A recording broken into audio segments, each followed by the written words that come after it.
Donc j'ai commencé à faire de la recherche au CHU environ 12 ans, au moment où une consultation de recherche infirmière a été mise en place, à la demande de notre ancien chef de service, Martin Saubrier. Alors cette consultation de recherche infirmière comprend deux axes.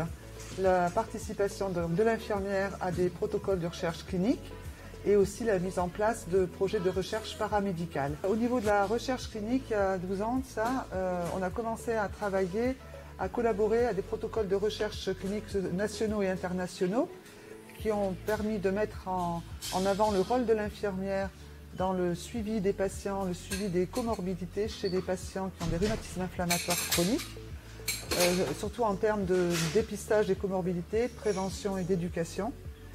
Donc au terme de ces protocoles de recherche, on a mis en place un suivi annuel de ces patients concernant les comorbidités. Différents projets de recherche ont été mis en place. Donc on a réalisé des études observationnelles déjà, dans un premier temps, et surtout des projets qui ont été réalisés dans le cadre de l'éducation thérapeutique chez les patients qui ont des rhumatismes inflammatoires chroniques. Donc on a réalisé des études observationnelles pour montrer l'efficacité de l'éducation thérapeutique chez les patients sous biothérapie, sous-cutanée, des patients qui doivent gérer leur traitement à domicile, également chez les patients qui sont sous méthotrexate, qui est un traitement de fond quand même assez lourd. Voilà, donc ces études ont été publiées. On aimerait quand même maintenant mettre en place aussi des projets de soins, mais dans le service de soins. Là, on était surtout dans le cadre de l'éducation thérapeutique, des patients qui sont suivis en consultation. Et donc, on a un projet de recherche qui concernerait le service de soins et toute l'équipe. Oui, les difficultés, c'est le temps nécessaire pour faire de la recherche. Hein. C'est vrai qu'il faut beaucoup de temps pour écrire déjà les protocoles, bien qu'on soit bien aidé, pour mettre en place, pour analyser, pour écrire.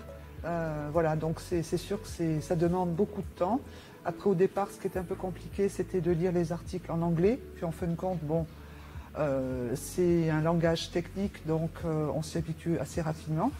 De maîtriser aussi l'outil informatique.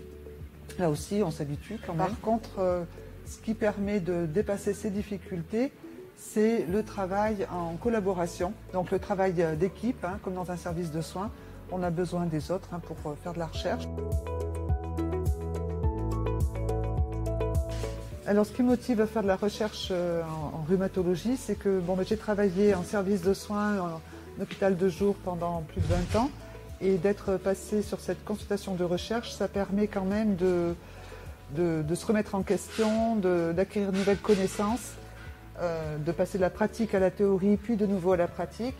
Donc c'est très intéressant de pouvoir aussi comparer notre pratique avec d'autres services, mais également avec d'autres pays européens, puisqu'on travaille sur pas mal de projets européens concernant, par exemple, les recommandations sur la prise en charge de la douleur, la mise en place de recommandations sur l'éducation thérapeutique en rhumato ou le rôle de l'infirmière de rhumato.